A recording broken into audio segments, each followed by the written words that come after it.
Hi, I hope, okay, good evening, everyone. I hope you guys are doing okay. So, welcome to another day of our Python lecture, right? So, I'll call this one day 10.py, right?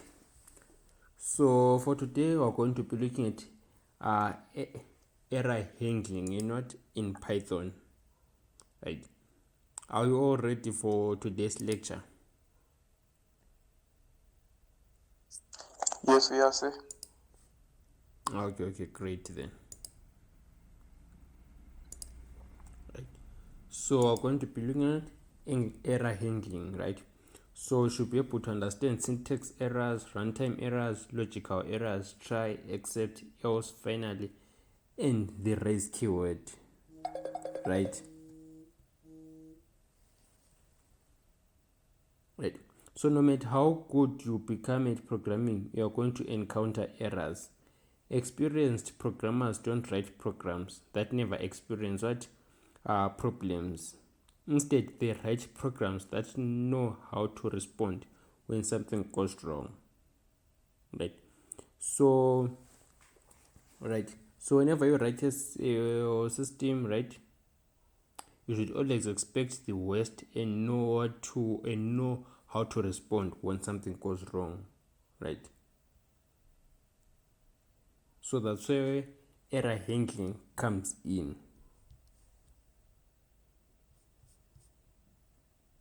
right? So for a small project, this may not seem like a serious challenge, right?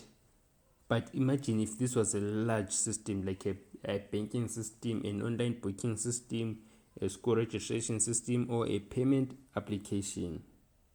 Right? So we don't want the entire application to stop because someone entered the wrong information. That's where error handling becomes important.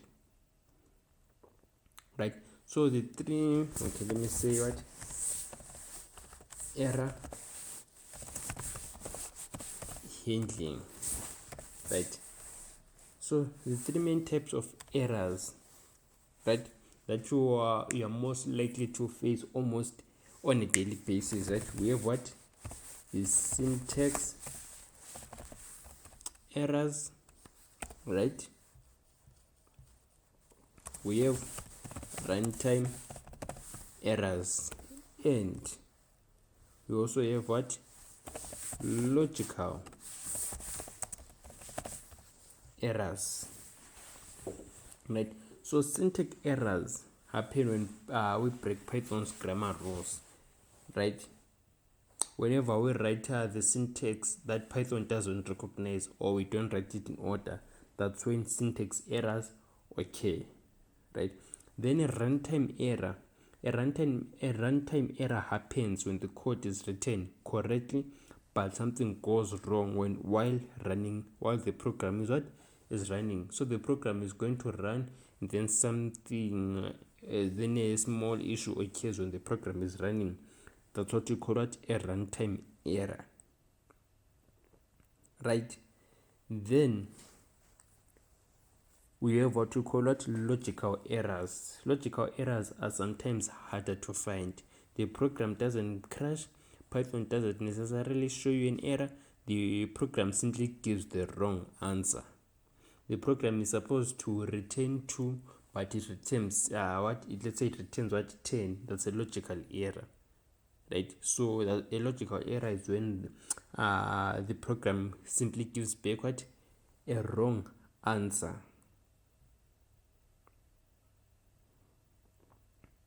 right?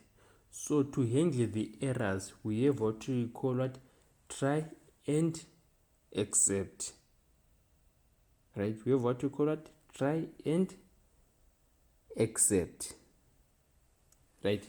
For example, let's say we have age is equals to int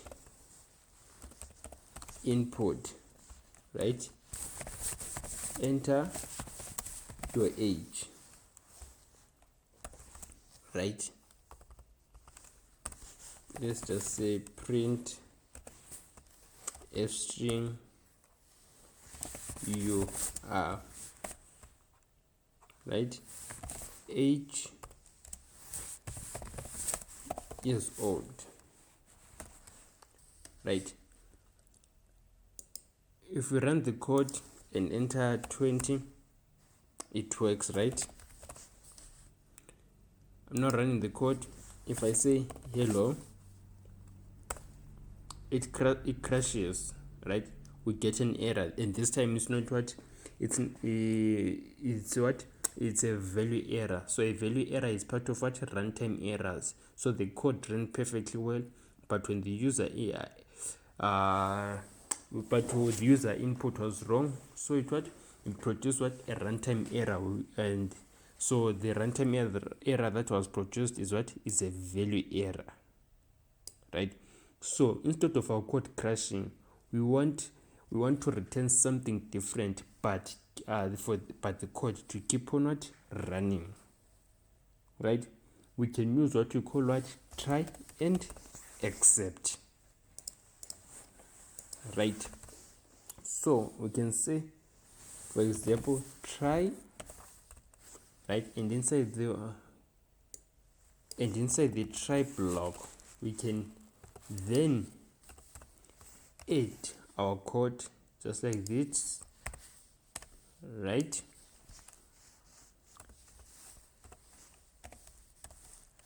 So try and except, they all go together, they go hand in hand, right? Whenever there is a try, there's always what except, right? So you can use what try without what except, right? So we have what try except the error that you might expect, right? The error that you might expect, right? So for example, like right now we have what a value error. Like we ran the code before, we got what a value error, right? There's also another way that you can use in case you don't expect in case you don't know which error to expect. You can say except exception as error, right? You can then now use this method, right? So you can then now use this method. If you don't know if I'm going to get a syntax error, whether it's a runtime error or it's a logical error, you can then use that exception as error, right? So except is a keyword, exception is a keyword, as is a keyword, and then this error you can then change it to whatever word that you want. You can call it E, you can call it B, you can call it error, you can call it whatever you want, right? So then you can now then say print, you can then now what return the error, right? Let's just say what error occurred, right? And then you print out your error. Then you can then print out the error so that what you can see which error occurred, what went wrong on your system, right? If you know that I'm going to expect a value error, you can just say what value error, right? So I'm still going to teach you guys all the types of errors that you might expect, or not all, you can never finish them, at least most of them. Okay, let's see, let's run the code. Okay, for this situation I want us to use what, let's not choose exception is error. Let me just comment it out. Let's use except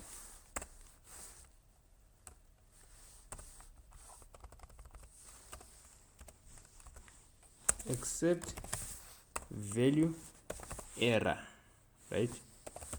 Print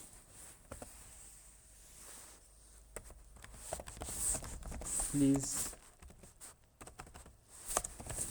enter a valid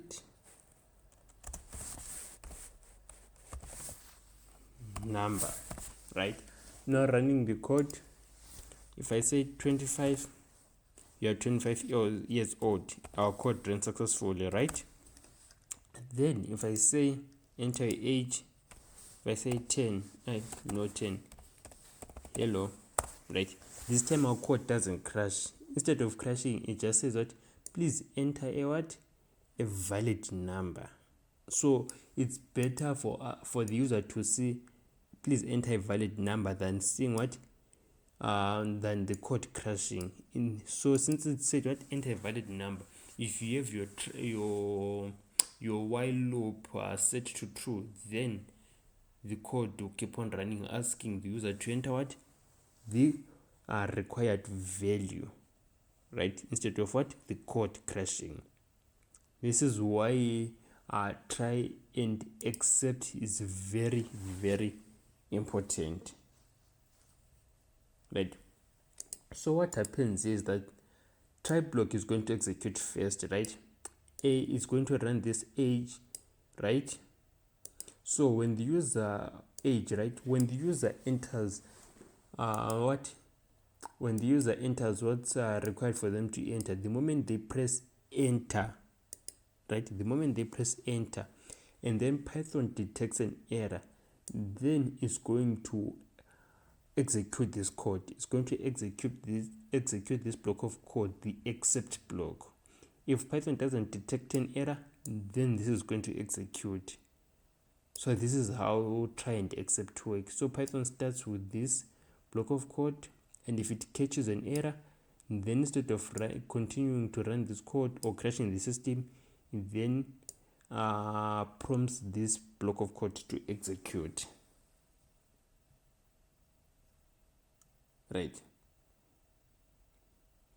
So now different problems create different types of exceptions, right? So different problems create what? Different types of exceptions, right? So, right, some of the type of errors, right? We already talked about value error, right? We also have what? Zero division error, right?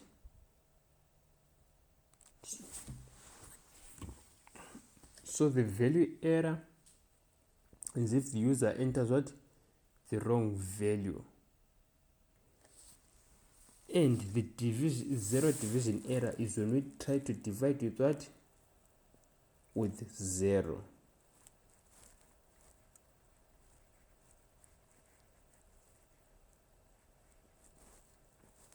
Right. So remember that in Python you can never divide by 0, right? So these are both of these are part of what? The runtime errors, right? Then we have what? A type error. So a type error happens when we try to perform an operation using incompatible data types. If I try to run an operation using what? A string and an integer, etc., etc., that's not going to work. It's going to cause what? A type error, right? Then we have what? A name error. So this one happens when Python cannot find what? A certain variable or a certain name within your code. For example, when you're working with a global and local scope, right? If you try and access a local scope from outside where the local scope was defined, Python is not going to see that name, so it's going to call it, it's going to cause a name error. Then we also have what? An index error. So this one normally happens with what? With lists, right? If a certain index doesn't exist, you get what?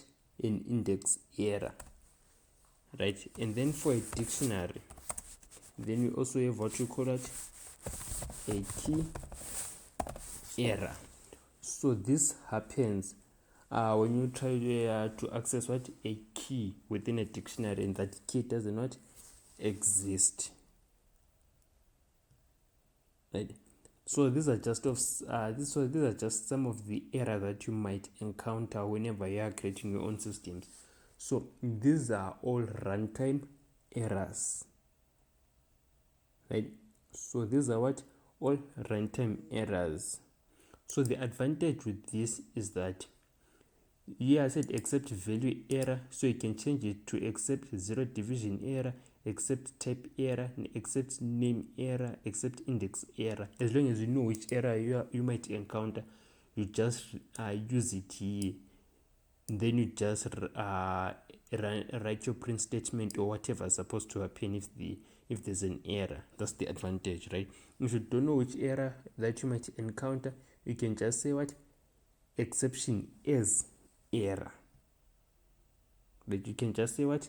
Exception is error, right? So let me clear our team now.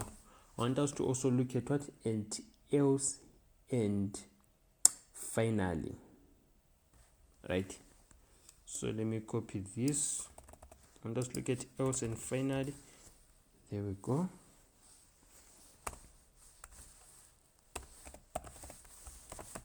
Else print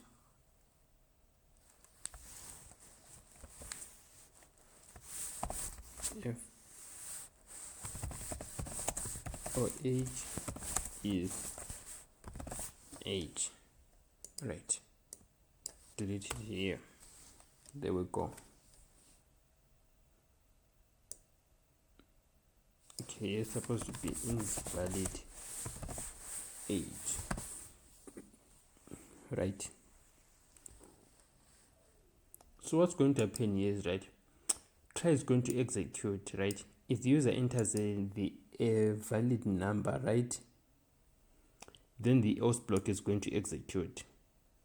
But if user enters an invalid number, the except block is going to execute, right? I'm now running the code. Take a look at the terminal. Enter your age, 56, right? You are 56 years old. Oh, I see what happened here. It's also executing this first one. Let me comment this out. Right, let me clear my terminal, save, running the code again. Enter your age, 56 years old. Your age is 56, right? So this executed and the user entered what? The correct number. The else block executed, right? I'm not running the code again. Enter your age, yellow, right? It executed that invalid age, right? So what this means, try something went wrong, and then nothing went wrong. So try this. If something went wrong, do this. If nothing went wrong, do this. This is what it means, right? Then we have finally, right? Let me comment this out. Clear my terminal. Right. Let me just paste this here. Right. So you're going to say enter a number. You're going to say invalid number, and then our else is going to say number accepted, right? Then we're going to have finally, right? Print of program finished, checking the input, right? I'm now running the code. Enter a number, hello, right? See, enter a number. I said hello, so what? Because it's not a number, it executed what? The except block, right? After executing the except block, then the finally block also executed, right? Now running the code again. Enter a number 56. I entered the number, the correct number, right? So nothing went wrong. The else block executed, then the finally block executed. So what the finally keyword means, that it means that this block of code is going to run every time, whether there was an error or there wasn't an error. The code doesn't care. The finally block, it doesn't care. It doesn't want to know. What it wants to know is that, when am I running? Am I supposed to run now? So whether the except block executed or it was the else block that executed, it's none of its business. It's always going to run. So whenever you want a block of code to always run, whether there was an error or there was not an error, you can always use the finally keyword. It's always going to run. So this is what, try this, right? If it fails, right? If it succeeds, right? And then this one is always do this, right? So this is the difference between all between these four,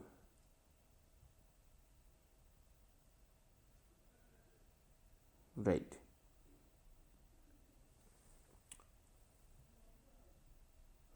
So any questions? Let me claim terminal. Okay, so this is what I wanted us to look at today. So any questions about the try and accept block? Any questions? It was clear, yes, sir. Okay, great. And then for Mr. Hillary, any questions from you? Thank you, sir. These errors are the only ones that we say to encounter, right? No, no. The runtime No. They are not the only errors that you're going to encounter. There are a lot of errors that you're going to encounter, but these are the most common errors that you are going to encounter.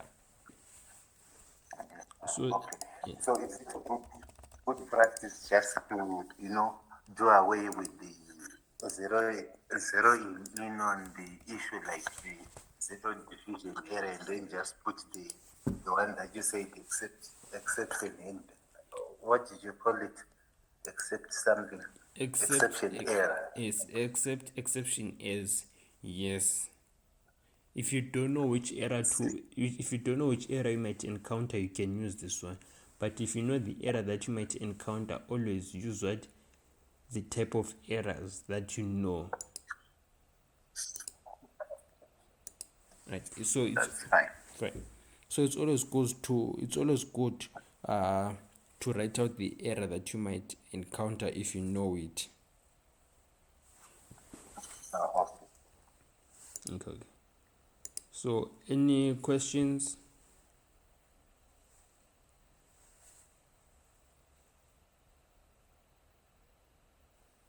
Okay, if there are no questions, then this is the end of today's lesson. So tomorrow it's Tuesday and Wednesday. We're not going to have a lesson. So what's going to happen is that for these 2 days, Tuesday and Wednesday, I'm going to send you guys a project tomorrow. I want you guys to do it. So I'm going to give you it Tuesday and Wednesday. And then after doing the project, then at least by Thursday before our lesson, I want you guys to send me the project. Then I'm going to, so that I can see how you guys are performing, just as a review, so that I can see where it's going wrong and where I'm supposed to dive in deeper. And also doing a project, it's also going to help you learn. Watching tutorials or attending these classes every day is not going to help you, but building your own project is the one that's going to help you understand the fundamentals. Okay, sure. Okay, sir. Okay, so I guess that's it for today. So I'll send you guys the project tomorrow morning.